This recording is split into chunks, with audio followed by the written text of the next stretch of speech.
This first feature we're going to see is called a picnic table. It's usually literally a picnic table buried under the snow so that just the top part of it's visible.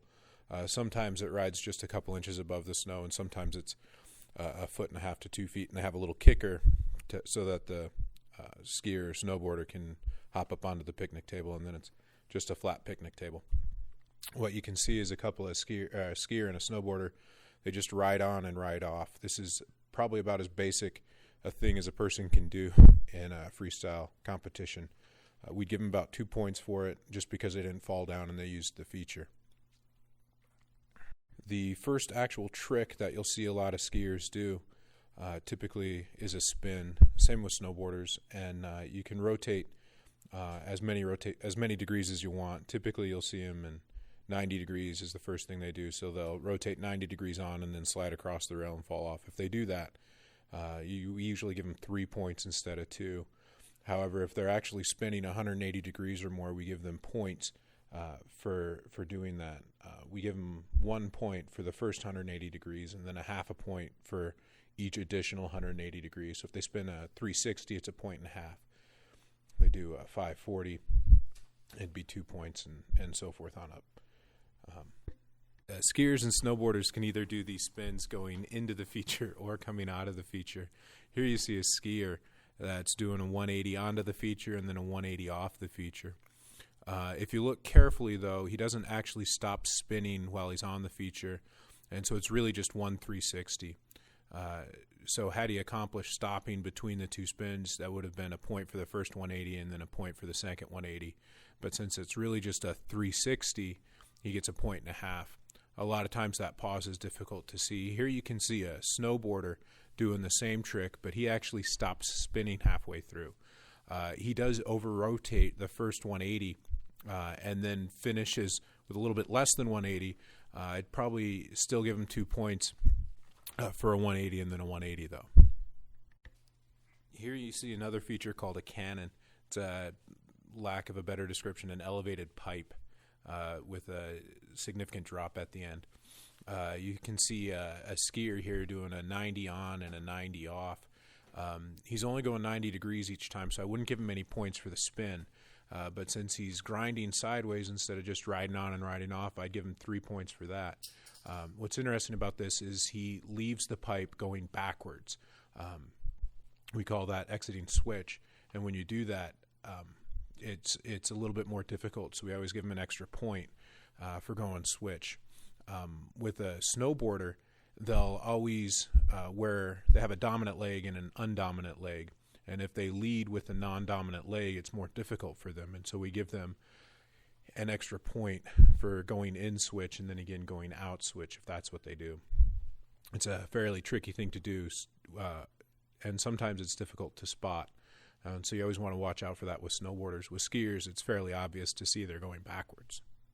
Another fun thing they can do with spins is what you see here, and they do it. The skier does a 90 degrees on, and then he switches directions with a spin and does a 270 off. He ends up exiting reverse, and so you give him a point for that, but he also reverses direction of his spin. That's a fairly tricky thing to do to get your momentum going from one direction to the other direction in the middle of the feature. So we'd always give him an extra point for switching direction on that spin.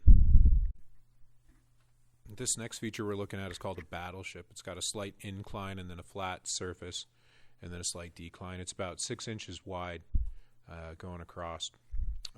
It's a little bit trickier to ride than a regular flat rail or straight rail, so we always give them an extra point for trying it. Here you can see a skier and a snowboarder. They're just riding on it, riding off it. We give them 3 points for that. Just because it's a trickier feature. You can see a skier and a snowboarder both attacking this feature a little bit quicker and catching some air as they go over the flat surface. We call this a gap.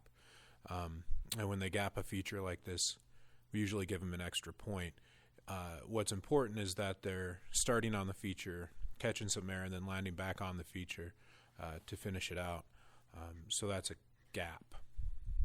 So this snowboarder, you can see not only does he gap the battleship, but he also grabs his board.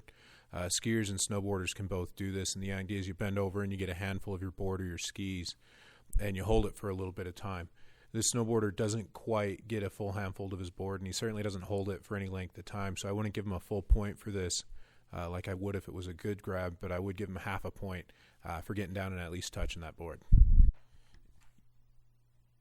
You can do almost any trick on any feature, and here you can see some skiers and snowboarders attempting to do some spins while on the rail. Here the snowboarder, he's going for a 180 spin, but then he slides off the side of the rail. He doesn't crash or anything, but he didn't ride the rail. So we would deduct a point for that.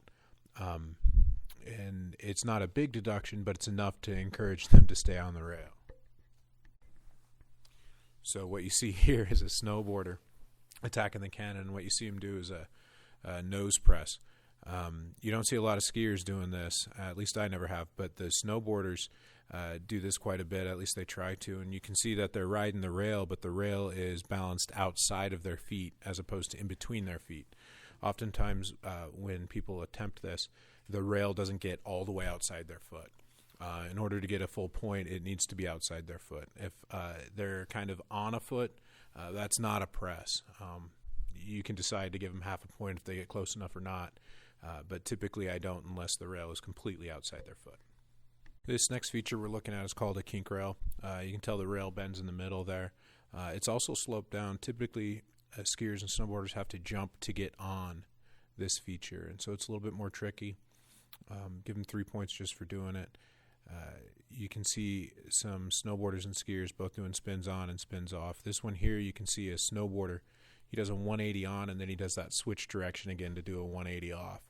That's a pretty technical trick. I'd probably give him 5 points for it. But again, it's just taking a look at a kink rail. One thing, we don't have any videos handy of our students landing these tricks. The landings can be tricky, and usually that's where you see a lot of the deductions.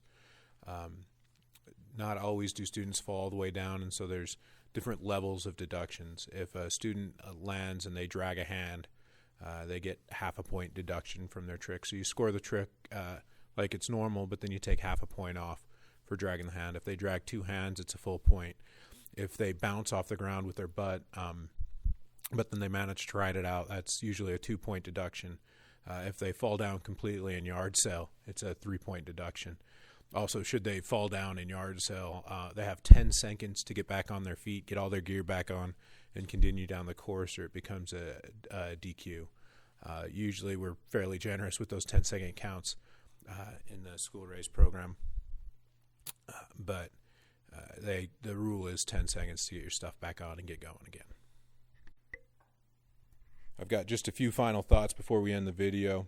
The first is to remind you that the high school race program is designed to encourage students to participate and get involved up at Bogus, to get up there skiing and enjoying the snow, and so we want to do that whenever we can.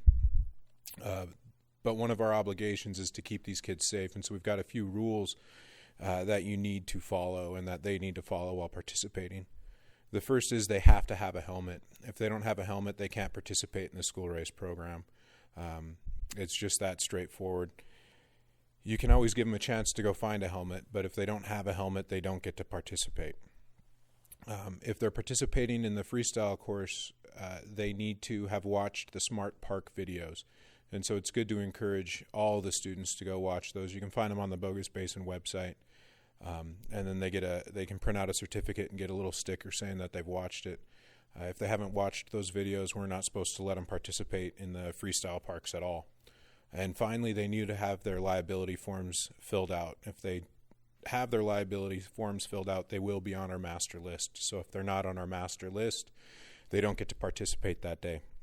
We can take a week, figure it out, and come back the next week. Finally, we have the opportunity to encourage these kids to have good etiquette and be courteous on the hill, and we should always remember to do that. In fact, if they're having really poor etiquette, misbehaving on the hill, don't be afraid to disqualify them. One of the things that we're kind of strict about is the language that they use while participating. If they're cursing and swearing, we just give them a DQ for the day and call it a day for them. Finally, I want to re-stress that idea that we need to encourage these kids to participate not just in our program, but in other programs that Bogus Basin has to offer. A lot of these kids are going to be excited to participate in rail jams that they have up there. So be aware of what's going on so that you can encourage it. One cool event is going to be the airbag event this year. It's a big airbag they blow up they build a nice big kicker, and kids can do a bunch of big inverts. It's the only time and place of the year on the hill that they can do inverts, but they can hit the big kicker, flip and spin, and do whatever they want and land safely in an airbag. So I'm looking forward to seeing you up on the hill. I'm hoping you're having a good time. And remember, get out there, practice judging these kids, and if you have any questions, talk to your fellow judges. And as long as the kids are up there having a good time, you should be up there having a good time too.